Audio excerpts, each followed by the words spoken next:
Hello, my name is Annika Nelson, and I'm the manager here at the UC San Diego Craft Center. And I want to welcome you to our first and hopefully not last event celebrating our surfboard shaping program. Welcome, welcome, welcome. Some of you are old friends, some of you are new, and some of you are friends in the making.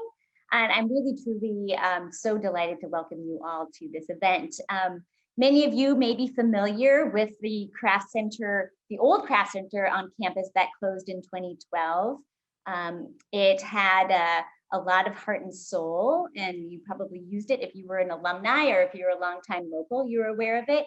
But it did not have surfboard shaping. And the new craft center with 11,000 square feet of space dedicated to creativity of all shapes and styles and sizes does have surfboard shaping.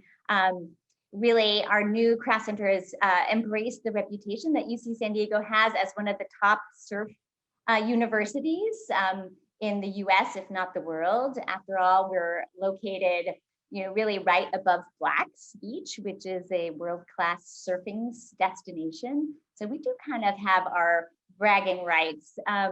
So to put this all in context, we're going to show you a brief video introduction to the Craft Center, to the new Craft Center. I hope this video not only whets your appetite for getting your hands dirty and joining us, we have an amazing facility, and more importantly, we have this incredible group of artists, designers, and shapers who are willing to share their expertise, their passion, their knowledge, and their craft with you. We are open for students on campus, faculty, staff, and the general public. So welcome everyone. Now let's dive into that video tour of the new Craft Center. This fall, UC San Diego is opening our new Craft Center in the North Torrey Pines Living and Learning neighborhood to the whole community, both on and off campus. It restores the role and purpose of the campus's first Craft Center, which was a cherished place where students and community members at all skill levels could learn, practice, and cultivate crafts. Today's Craft Center offers top-line tools and equipment, as well as the expertise of accomplished instructors in many different types of craft. And the Craft Center will connect crafters across generations and experiences. It will welcome students looking for a contrast to their busy studies, as well as friends from the neighborhood who want to make the most of the world-class university in their own backyard. One of the Craft Center's most unique assets is the surfboard shaping space, where those who are inspired can learn a true San Diego craft and build wave-ready surfboards with their own hands. Let's take a closer look. What's happening? This is Bird from Bird Surf Shed, and I'm here at the UCSD Craft Center. That's right, here I am, amazing. Shaping rooms and shaping lessons out of the finest university in Southern California. And what's more fitting than to have something like this developing in San Diego, which is basically the home of surfboard design and surfboard innovations in a major part. Some of the best shapers, designers in the world have come out of San Diego. People like Bob Simmons, Mike Diffender for Bill Castor. The list goes on and on. Skip Fry, Brian Szymanski, it never ends. And what UCSD is presenting at their craft center is an opportunity for people to come and learn how to build surfboards. Whether or not you attend a college or not, there will be an opportunity for you to come, take advantage of the 4 or 5 rooms that they have, and learn the craft of building boards from the ground up. We've all ridden surfboards, some of us have watched surfboards get built, but the chance to put your hand on the phone, pick up a planer and grind your own, that's unprecedented. So if you combine the history of the college with the history of surfing and the history that you as an individual can create by making your own surfboard in UCSD's Craft Center, that's a win-win situation. I advise you to come on down and take advantage of it, and I'll see you here. The surfboard shaping space is coming to life with the focused creativity of those passionate about surfing and our special San Diego culture. You can stay up to speed on schedules and events on our website at craftcenter.ucsd.edu. We can't wait to welcome you soon.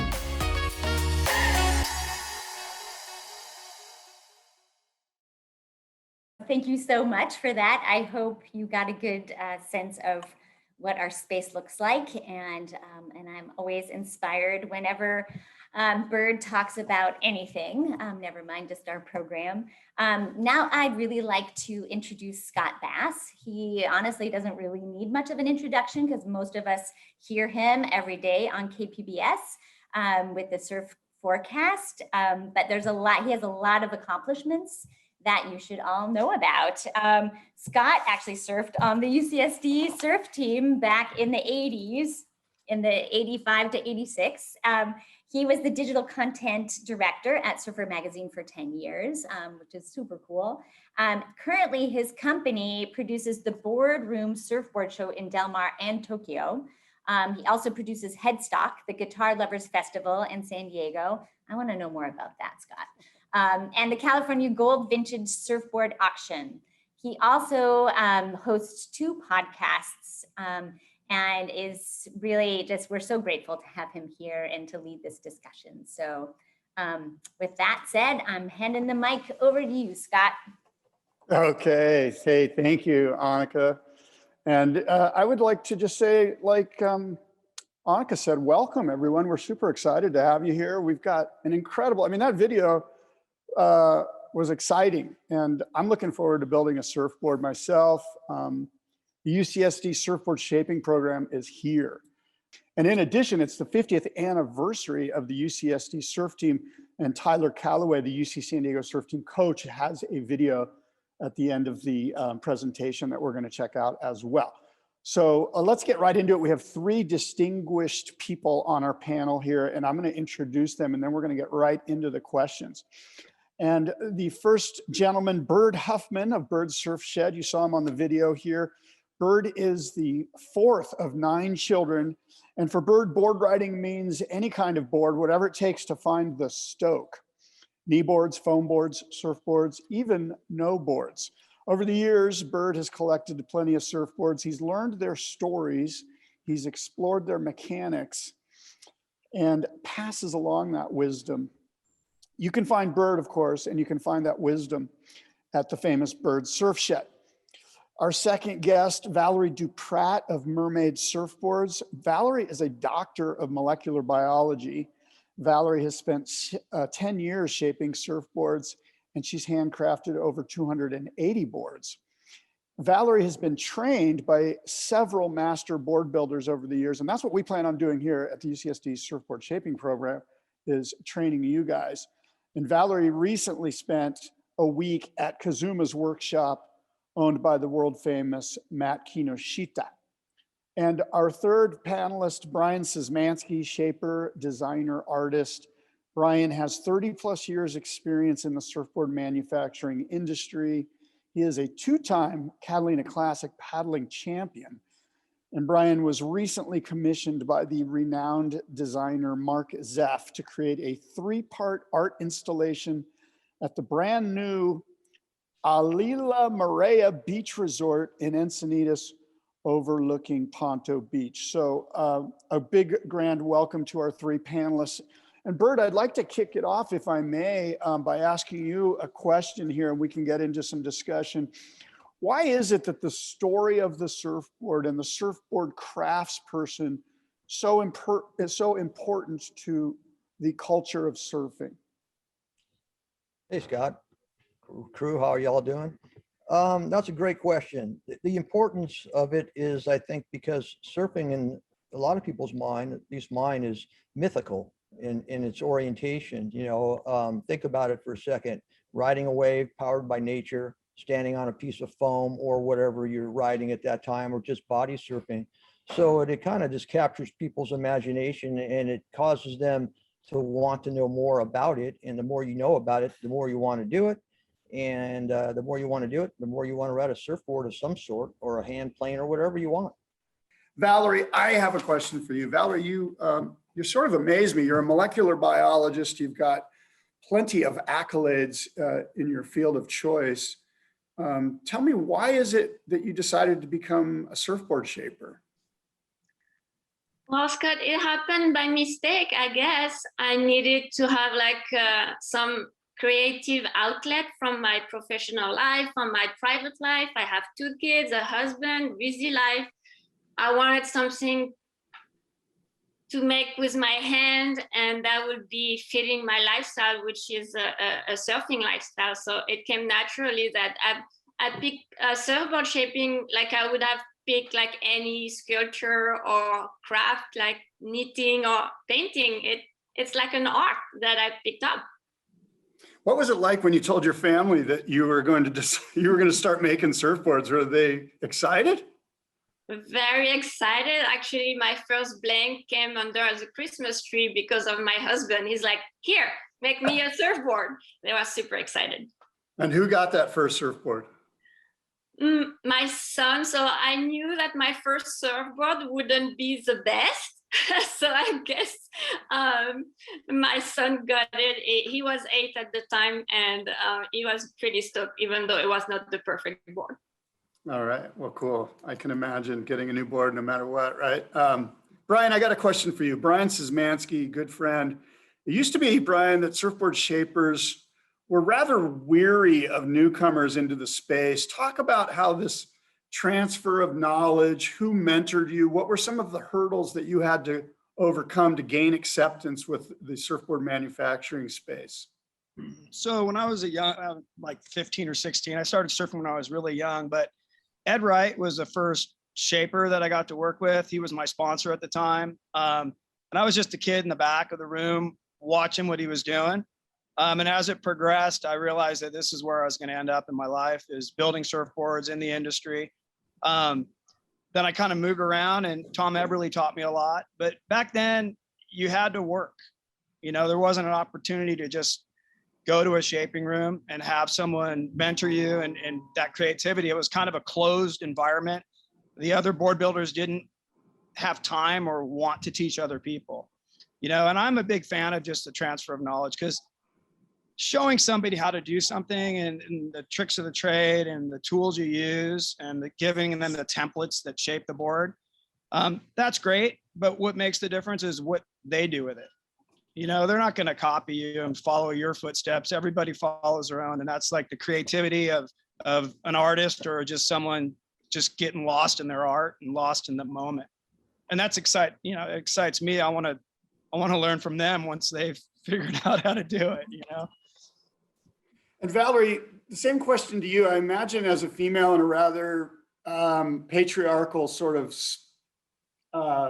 hobby or space or industry, if you will, there must have been some challenges for you as well. Can you express what it was like for you?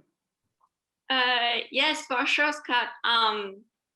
Like you said, 10 years ago, being a female shaper was not very common. And I think my biggest challenge was to find some help from professional shaper, because it was not common. And most of the people, and you know, that is like mostly a male dominated industry, most of the people were not taking me seriously. So I had to prove myself harder and than anybody, like a male shaper. But at the end, once I proved that I was motivated to learn and very dedicated, then I got the trust of some of the professional shaper who mentored me, and so I'm very grateful that they did. And now it became more common, and I see more and more women getting into that craft, and I'm very excited about that. Well, cool. And you know, here at the UCSD Surfboard Shaping Program, we want to create an environment of inclusiveness and aspiration. And you know, just for the record, I've never shaped a surfboard, and I'm going to get to my first chance here getting dirty. And those of you that are on the call now, you're going to get your chance too if you sign up. Bird, tell me about your experience at Bird Surf Shed. there's a lot of newbies like me that are coming in and going, hey, well, what's this surfing lifestyle all about? What is your experience with the newcomers at the shed? Well, it's all about the stoke, really. They'll come in a bit tentatively oftentimes because there's still that kind of aura around surfing that some people have, that is kind of an exclusive club. And it is what it is. You can approach it from a commercial standpoint, approach it from a professional standpoint, or approach it the way I have and embrace it completely. So when somebody comes in, that's what I like to try to share with them. I like to answer the questions to the best of my ability, honestly, straightforwardly, on any kind of subject that they may have. We all have opinions, and I definitely have mine, but I've got it backed up by a lot of years of doing this. And much like, my fellows on the panel and Brian and so forth, it's the sharing of the knowledge that really keeps me excited. I, like you, Scott, have never shaped a surfboard. And maybe we'll shape one together or against each other, either way. But bottom line is to share that knowledge. Yeah, let's do that, Bert. I'm sure your board's going to come out a little bit better than mine, but we shall see, right? Yeah. Valerie, another question for you. How does building a surfboard for yourself rather than a customer? Because I know you have team riders, you have a lot of people that are ordering boards from you. How does building a board just for you rather than somebody else, how does that make you feel? What's the feeling that you get riding a board that you've created? I think that applies for anybody who will be shaping a board at the UCSD Craft Center. Like shaping your own board, it's like it brings back memory of your childhood when you make something and you test it. Like a rocket ship, for example, you can buy it in a store, but if you make it yourself and you see it going up and watch it, what it does, it's more enjoyable. So it's the joy of making something for yourself and you can experiment. Okay, Bert, it sounds like your board's going to blow up in midair there, bud. I don't think so. Hey, Brian, there's this concept of a magic surfboard. Tell me a little bit about this concept of a magic surfboard. Does such a thing exist? Can you elaborate, please? Okay, so the magic surfboard, everybody's looking for it. Every surfer that has experience says this board was magic. Can you make me another one? I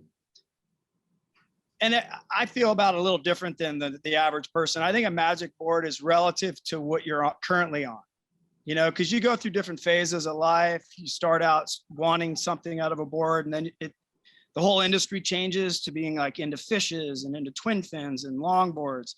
So I think if it's more enjoyable to ride than the board you put back in the garage, then that's your magic board till you make another one. And I just keep making myself another one. And Bert, it looks like you've got quite a few magic boards there behind you. Maybe you can elaborate on this concept of the magic surfboards. What are your thoughts? I'm kind of a 31 flavors kind of guy, meaning that I like to try it all. I like to experience it all. And I like to surf each board for what that board is designed to be surfed. And that's the way I think most people should look at it from the standpoint of surfing as well as the standpoint of building a board. You want to focus on what you want that board to do and what you can do on that board.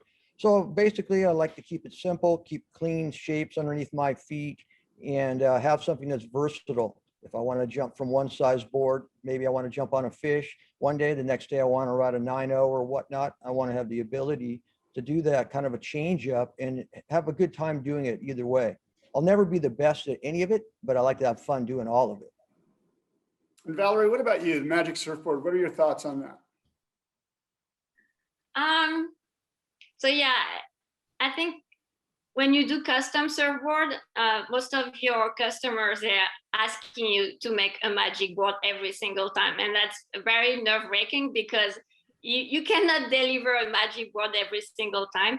And I think it's a state of mind. It's what you put into and how you listen to that person and how you tailor the dimension and what they're looking for. So a discussion with the person's going to ride the board, I think it's also critical to make that magic board. But reproducing exactly a board that exists, to me, it's impossible because of so many criteria that comes into board building. Brian, is it impossible to reproduce a magic surfboard? Well, why would you want to reproduce something when you can make it better? I just don't get that. I mean, you know, you give someone 3 boards and they pick the one they like the best. They're not going to go back to the other one. Maybe they're going on a trip and they want something different. I'm not a big fan. I mean, I'm more into the creativity of building boards. I think it's more important to have an experience of building the board. And if you understand what the person's looking for and you look at what they're currently on, you can always up it. You know, so that's why things have evolved the way they have, and the creativity keeps stacking on itself. And so it'd be nice to get people involved. I mean, I think your first board is going to be your magic board for that time period because you built it, you're going to go ride it, and you're going to enjoy it. Well, let's get into that a little bit, Brian. Hypothetically, or actually realistically, I've signed up for this program here at UCSD, the Surfboard Shaping Program. And I'm raring to go, and I have some questions. So, and I'm sure a lot of the people on the discussion do too. Tell me about the tools that are provided. I understand there's a power tool. I don't really know the difference between screwdriver heads. I'm going to need some guidance here. I'm a little bit anxious. Tell me about the power planer. Tell me about the other tools involved. Okay, so it's pretty simple. There's a power planer, which you're going to be taught how to use safely. We're going to coach you through it. You're going to get to use it on a few different days. That's just the basic to rough cut the board, I would say. There's a handsaw, which you saw in the little video where you're cutting the outline of the board. Surfforms, sanding blocks. I would say the power tool, if that's making you nervous, that represents 10% of building a board. So it's a lot of hand tools, sanding blocks, surfforms, saws, real fine razor type tools to take down the stringers. Spoke shaves is what they're called. So I wouldn't be intimidated by the tools. They're real easy to use. Once you're shown how to do it, you're going to feel really comfortable with them. Okay, you've taken a little bit of my anxiety away, just a little bit, but I've got a best bird here with my shaping, my first go around. Valerie, let me ask you a quick question about this program. When I sign up for this program, am I going to walk away with a surfboard under my arm that I can go ride? Am I going to have my own first surfboard? Yeah, that's a goal.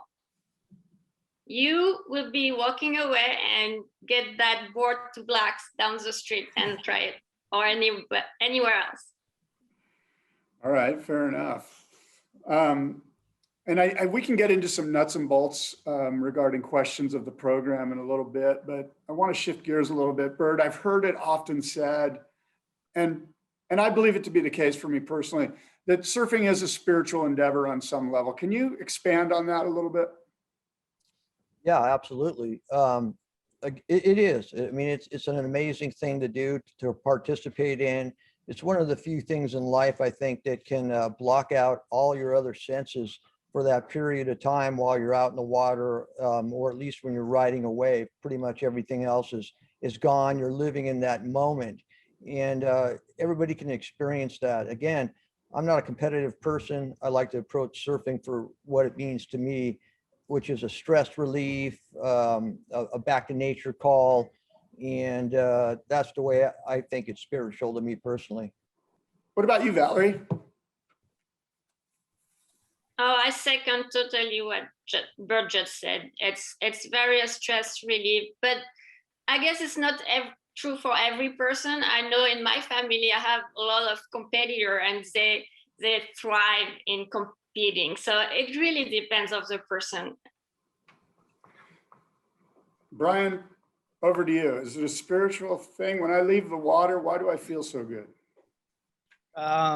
You went under the water that first time you duck dive, or you just dive under the whitewash. It just cleanses your body and you feel great. I mean, like Bert said earlier, surfing isn't just standing up and riding the board. It's paddling out.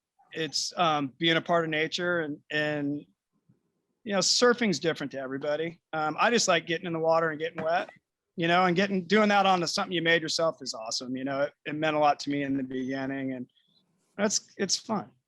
I don't know what else to say about it.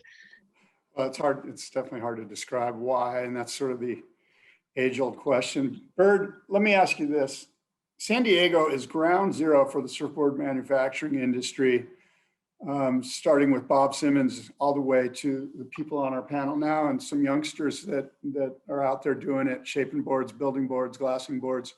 Talk to me a little bit about San Diego as ground zero for the surfboard manufacturing industry. Well, right now, surfing in general, board building in general, I think is hitting kind of a new level. I think it's kind of a renaissance of sorts. People are actively more, inclined to build their own equipment. So there was a worry for quite a few years I had personally that shapers were going to fall off, they were going to age out, and more importantly, a lot of the important people that build the surfboards, the sanders, the glassers, the color people, all those people were going to age out and fade off. But there's a lot of creativity out there. There's some brilliant young shapers that have come up out of the San Diego area under tutelage, either watching their favorite shapers surf or actually getting in the bay with them. So I'm really positive about where surfboard building is going to go now. I think the acceptability by people in general that, hey, I do have a chance to ride this. It does not need to be the most perfect thing made, but I'm going to give it a go. And I'm going to give it a go shaping against you. All right, fair enough. But I'm not competitive. Okay, good. Valerie, do you know at what point in the class schedule, let's say, for instance, I sign up for the class, I come to the first day, am I going to be in the shaping bay the very first day, getting my hands dirty? That is an Annika question, but I can answer part of it, I think. So of course, you're not going to be like left in the shaping room right away. You'll have an intro. Maybe Bird will give an intro on like surfboard design. And then you'll have also an intro by Brian about the tools. And then, of course, you'll get your hands on a blank and the tools and try it on a little bit with an instructor. And then you'll be in the shaping room and start building your own board, but still you'll be supervised by someone who can help you and guide you all the way. All right, well, I'm looking forward to that. First day of class. I always dress nicely the first day. What about coloring my board, you guys? Am I going to be able to jazz up my board, make my board look a little snazzier than Bird's?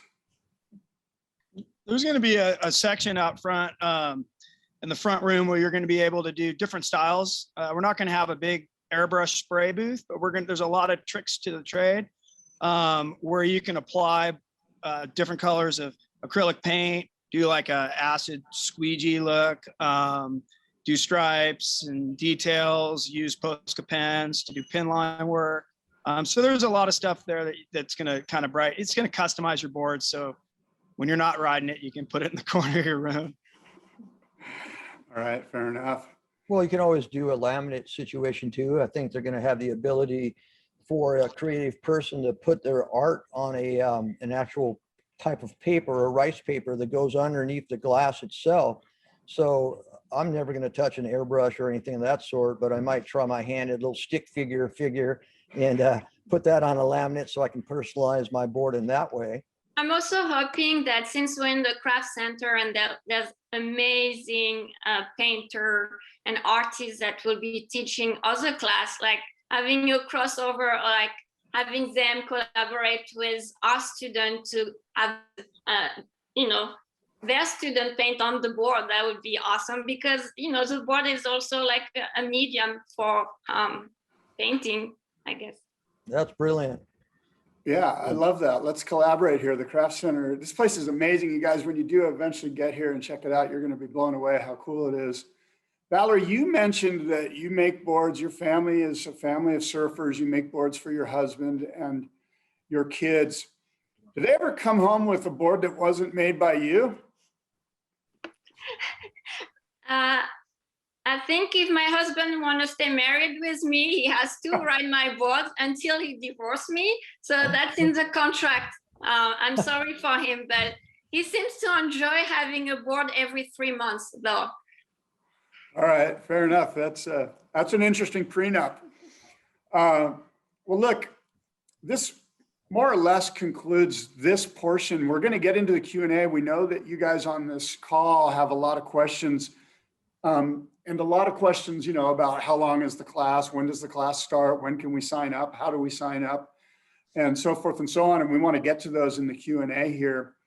Real quick, we are going to show you a cool little video that Tyler Callaway put away. He's the UCSD surf team coach, and this is the 50th anniversary of the UCSD surf team. So let's check out that video right now and stay with us. We're going to get to the Q&A in a minute.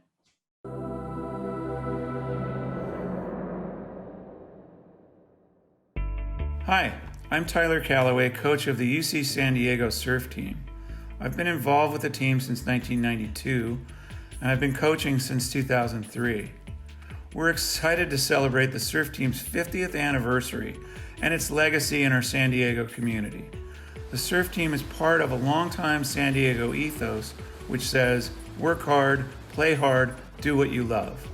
Since the early 70s, the surf team has won 7 national championships, making it one of the most successful sporting organizations in UC San Diego history. But the surf team's legacy extends beyond competition. Many alumni have gone on to make an impact locally and globally through their career paths and the businesses that they've built. The surf team and its connection to the larger San Diego surf community has helped enrich the student experience and create opportunities for mentorship and career development. We have much to celebrate as we look forward to the next 50 years. My hope is to continue our illustrious surfing history and build a world-class surf program with a surf team that is always in the conversation to win national championships. Championships are won by having depth of talent in the roster. But the competition is tough, with other universities all vying to recruit the talented surfers for their teams. To set ourselves apart, we need to create different avenues, such as the Surf Shaping Studio, for students to pursue their surfing passion and be able to connect and engage with industry leaders such as our panelists. That could help set them on a career path in the surf industry or other industries that use overlapping technologies. In addition, we have just created the first ever surf scholarships at UC San Diego to attract and recruit the best surf scholars from around the world. The creation of scholarships for the surf team marks an innovative new era for the program and will set the tone for the next 50 years and pave the way for more national championships. To learn more about the scholarships and the special matching gift opportunity generously funded by surf team alumni John Sunt, please visit the Surf 50th website. We hope you will join us in celebrating the surf team's 50th anniversary. We have a lot of exciting plans, including an alumni surf competition. So be sure to check out the Surf 50th website for event information and other updates in the coming months. Thanks very much.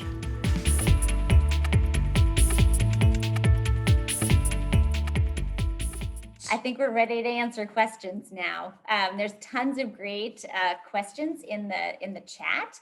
And I think that, you know, we'll try and answer all of them, and anything that we aren't able to answer this time, we will follow up with emails. One thing I think that is kind of cool about this whole group that's helping develop this program is that everybody is focused on making sure that this is the best learning experience ever, and that people walk out with confidence and a lot of joy. It's so much about not only just building a board, but having this amazing experience. And it is kind of a pilot program because this is sort of unprecedented. And so we're going to be working very closely with the first sort of cohorts of students to get their feedback. What worked well? What could we do better? And really tweak this so this is just an amazing, amazing experience. So it is, we're thinking it's going to be around 4 weeks, where you'll meet twice a week for a couple of hours each time to really sink into the process. And you'll walk away after about 24 hours of personalized instruction. And you'll have a beautiful board, and you'll also have the knowledge of what it takes to shape a board. I guarantee it will be life-changing. You'll never look at a board the same way again after you realize how much work goes into it. Other questions, there will be a price to the class. The Craft Center is a self-supporting unit on campus. We don't get funds from the university, which is good and bad. So when there's budget cuts, we're not affected, but we have to pay for ourselves. So we will have to charge for materials because we also want to pay our shaping instructors. So there will be costs associated with it, but we're hoping that we can get some really good philanthropic underwriting to keep things super, super accessible.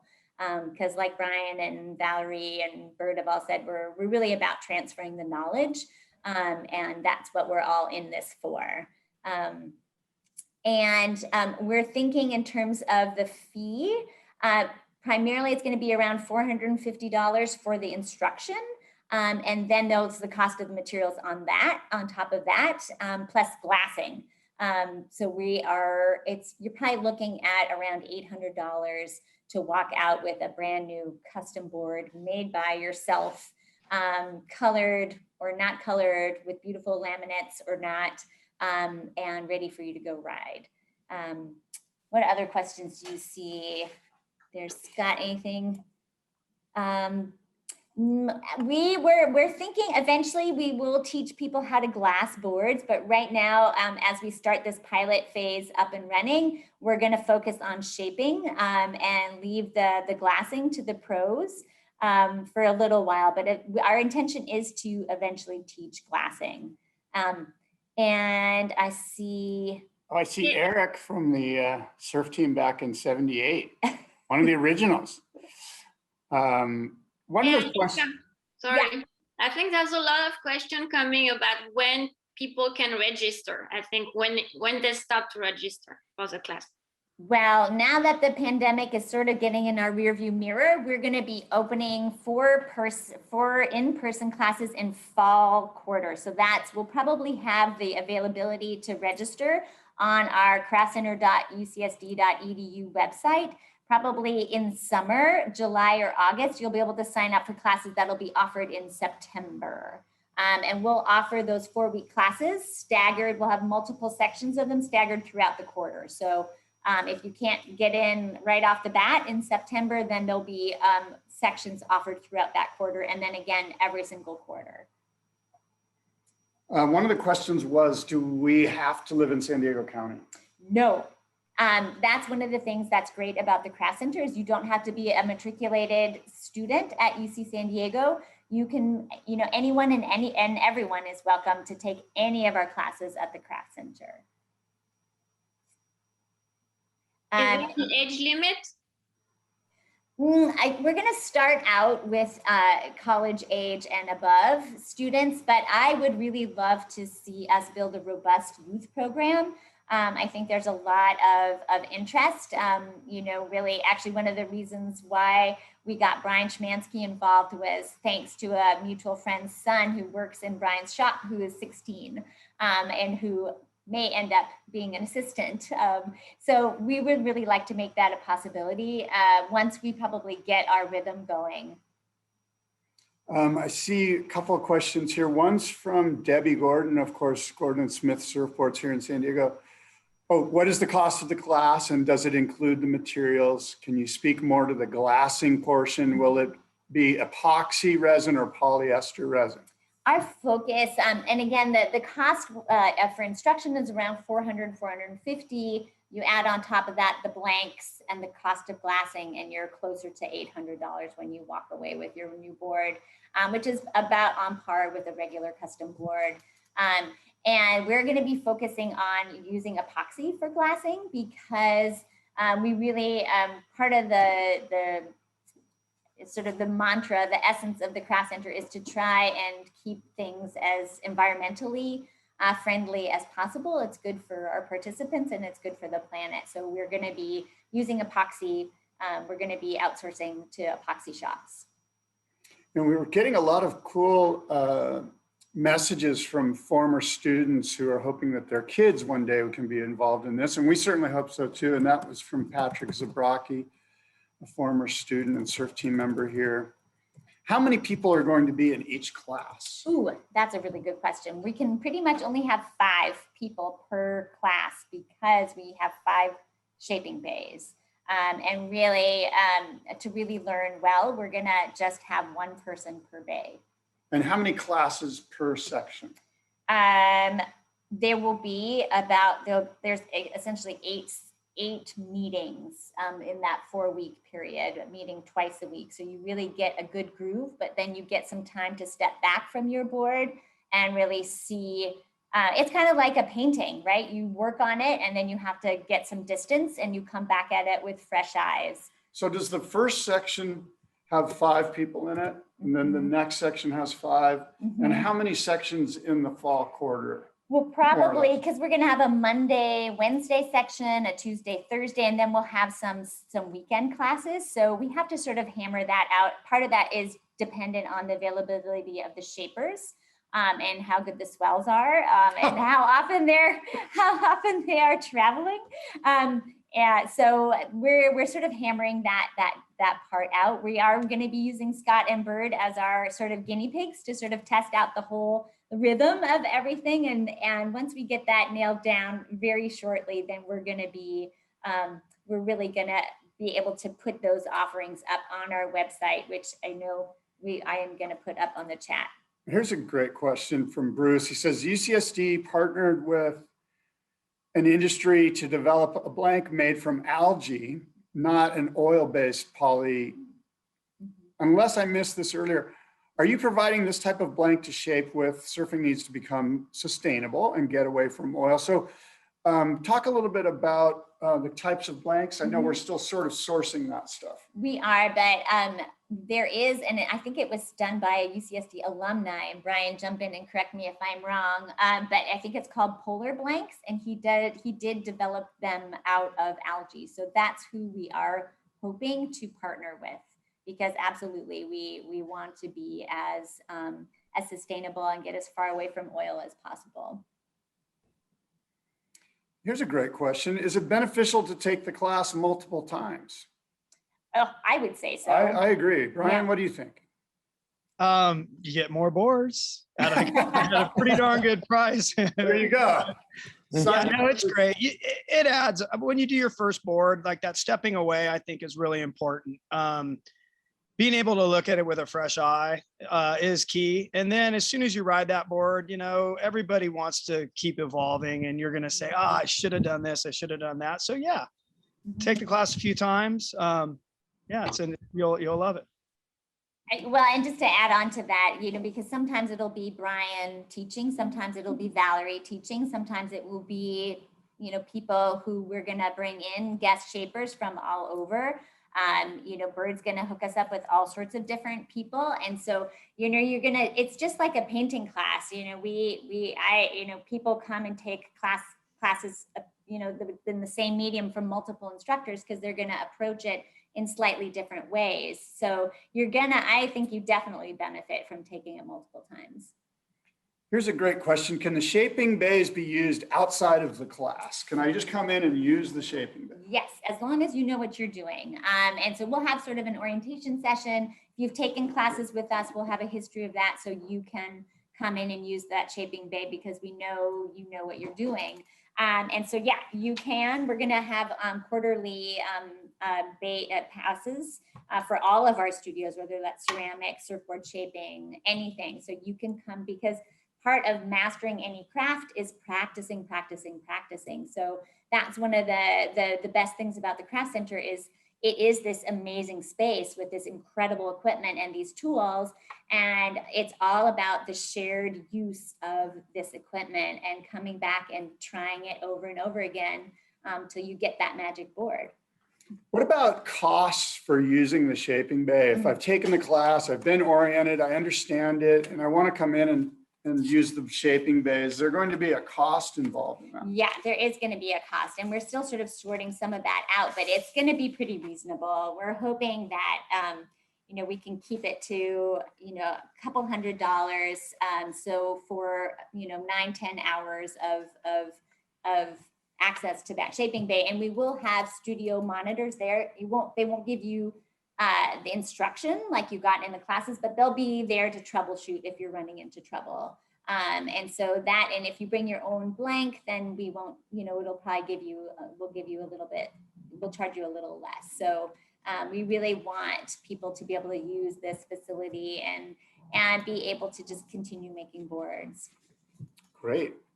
Let's see, what other classes or questions do we have here? Bear with me as I scroll.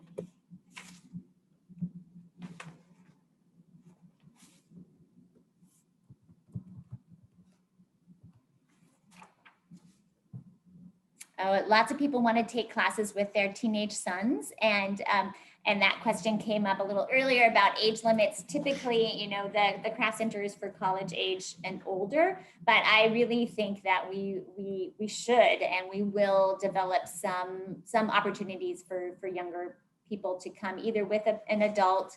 That would be super ideal, or on their own with but we'll have to structure the program in such a way that it's safe for them. When we complete our boards, will there be a critiquing stage to see areas where we can improve? Absolutely. Are you talking about critiquing the program or critiquing that? Oh, okay. Critiquing my board. Oh, all right. Well, that actually is one of the things we talked about is bringing the, sort of the pro shaper in to be able to critique the board before it's completed. So that if there are issues, then they can help you resolve those issues. So you get the benefit of people who have a lot of time on their hand, behind the planer, and that can come help you tweak things if necessary. Well, here's a legendary local shaper, Wally Pua, and he asks, will the Craft Center have a component in the teaching during this shaping program about being environmentally responsible? Yeah, I think that's going to be built into all of our orientations. We're working, really closely with campus resources as well as industry resources to make sure that even the waste disposal from our ceramics facilities, from all of our facilities, are done in an environmentally proper way. And that's super, super key. We don't want to leave, the world the worse place than it is. Here's a great question. Will UCSD students have priority registration over community members? Ooh, no, we're gonna have to see how that goes. Probably not. The way our registration system is set up, it's sort of first come, first serve. But that said, depending on, sort of the demand, we may be able to, offer more classes and maybe create something that's student specific. But right now it's anybody and everyone all at the same time. So line up. I sense that there are people lining up. And so my question is, Annika, there's a website where we will go to sign up as soon as the gate is lifted, and it's going to be an onslaught. Do we know when that date is, when we're going to have the ability to sign up? It will likely be in August, if not sooner. We're hoping to get everything lined up. We have to confirm schedules with our fabulous shaping instructors and nail them down for their availability. And once we sort of do that, we'll post the schedule and people can sign up for whatever section fits their schedule. This might be a question for Brian or Valerie. Valerie, will part of the instructions include engineering drawings of your design? Will you be supplying templates or patterns of existing designs? Are there guidelines for the best board style for a particular surfer based on his age, skill, and weight? We usually work from what people are currently writing and going from that to the next board, since it's an evolution towards something better usually. So basically the board will be an evolution of what you're writing or something different. I don't know, it depends of your taste, of what you want to build. It's totally open, I think. Brian, what do you think? Let me add something to that. Yeah. There will be templates provided. There'll be a guest shaper that's going to kind of start out the program. Let's say we have a bunch of people in the class that have never shaped a board. Commonly a fish, is a real common board to be your first board. Or maybe an egg, they call it an egg or a hybrid. It's like a small longboard style shape. So all the templates, the basic things you need to get that board are going to be provided. There's no computers involved. There's no digital designs and stuff like that. It's all kind of a hands-on thing. But the team that's going to be put together, we have plenty of experience to make it happen for you. Mhm. Will participants on this call be notified via email when registration is open? Do they get a head start? Oh, do they get a head start? I think we might be able to make this happen. You can, if you go to our website, there is a way you can sign up for our newsletter, which we send out monthly. But I'll see if there's a way we can get this as because the university has very strict spamming rules. So I can't, so that might land under that. But I'll see if I can't send everyone just a heads up when the schedule is posted. Valerie, Brian, 4 weeks is a short time. Will wants to know if there's anything that you'd recommend doing to prepare for the class.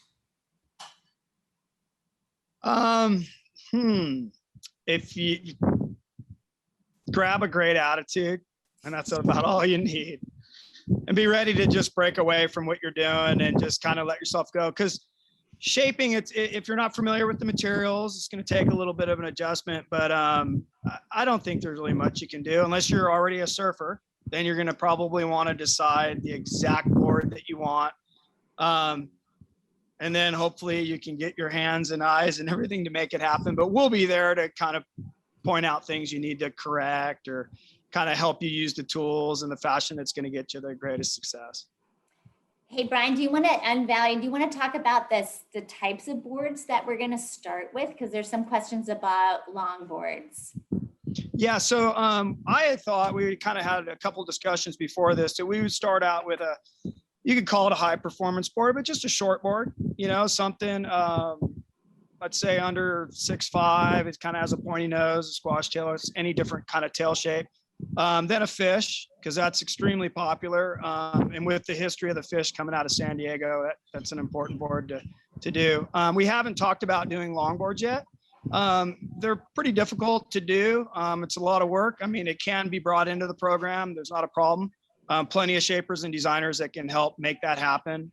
It was mostly going to be short boards, fishes, and hybrids or eggs.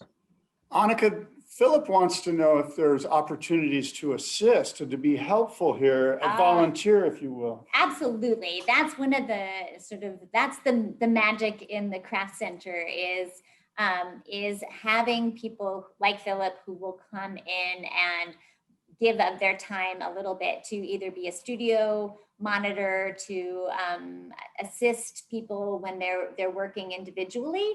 And the benefit of being one of our studio monitors and being sort of a volunteer is to be part of our craft center community and have access to our facilities. So if you're a studio monitor, you can be working on your own board, just as long as you're, sort of cruising around and making sure everyone is okay and working on, sort of getting the help that they need. So absolutely, I really do welcome anyone and everyone who wants to come and volunteer and be part of our community.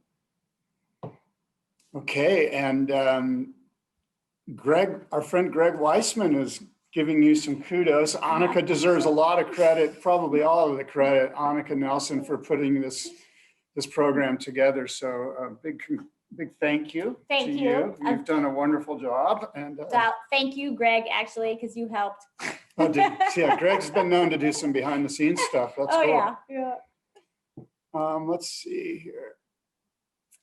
Oh, are there opportunities to showcase the UCSD surf team legacy, alumni, and or current team in that space? Absolutely. I think that would be super, super cool. We have this whole exhibition space as part of the craft center where we could have a show if we wanted to, maybe of photographs from the old surf team.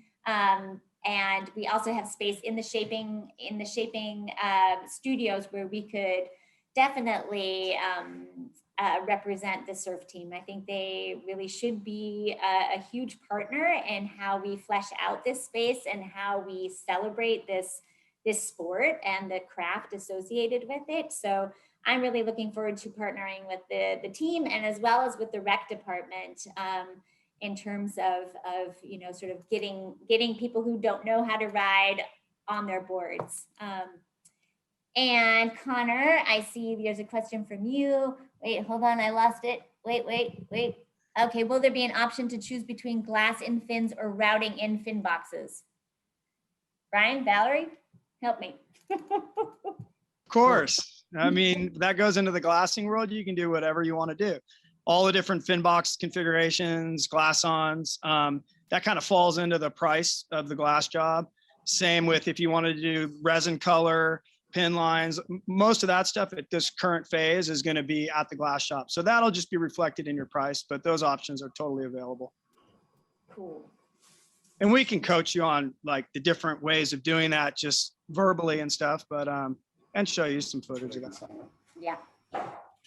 Okay, craftcenter.ucsd.edu, you guys. That's going to be the link, I believe, right? To sign up. So that's craftcenter.ucsd.edu. That's where you're going to get all the information that we've tried to get to you here today. There'll be a lot of questions answered there. And that's the link that you're going to basically use for all the information you're going to need to know about the UCSD surfboard shaping program. Yeah. And it's in the chat there. We've put it up. You can just click right off of that. Yep. Craftcenter.ucsd.edu. Yep, you got it. Absolutely. And so, yeah, we are sort of building this program from the ground up and really collaborating closely with really some incredible people. And we are, you know, we don't have anything posted yet on our website because we're still sort of finalizing the essential elements of the program, but that will get posted, I would say, within the next couple weeks. And I'm not sure any other questions we want to have. The newsletter link located, I think, on the splash page, the homepage of the Craft Center website should have a button that you can click on to sign up for the newsletter. But also you can email me. I'll put that in the chat as well. And then just our general email there. And it looks like lots of people are sending their regards to Bird. Benjamin is loving his 6'6" Ellington single fin he picked up a couple weeks ago. I think that's great. And I think we are now at the top of the hour, and some of us have to probably get back to work, and some of us are probably going out in the water or something like that, who knows. But thank you to everybody for participating in this. I really hope that we can get this group together again, because I want to see how Scott and Bird's boards turn out. Who knows? You know, this might be a regular board off, who knows, but thank you so much to everyone. Thank you especially to Bird and Brian and Valerie and Scott, and thank you everyone, and let's just keep on keeping on and come visit us soon.